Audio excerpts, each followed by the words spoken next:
नमस्कार। आज आम पढ़ा नई बड़ी दृश्य विषय रचना चलो डेन कर भिडियो को आरंभ करवा। आषाढ़ और श्रावण ए दुई मासरे बहुत वर्षा हुए। कूह पोखरी नई नाल पानी रे पूरी जाए। ऊपर मुंडरे बेसी वर्षा हेले नईर दुई कूल खाई पानी माड़ी आसे। फल बंध भांगी जाए। तल अंचल प्रबल बन्या हुए।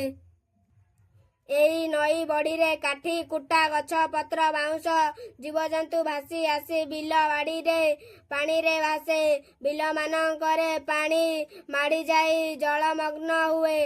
चतुर्दिग समुद्र भली देखा जाए। नई बड़ी द्वारा धन जीवन घर द्वार सबू नष्ट हुए। रास्ता भांगी जाए। जमी मानकरे बाली चरी जाए।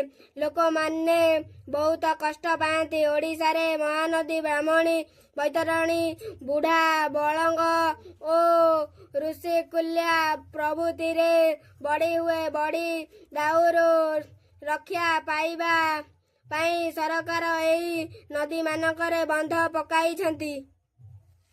भिडियोटी शेष पर्यंत देखिथिबारु धन्यवाद।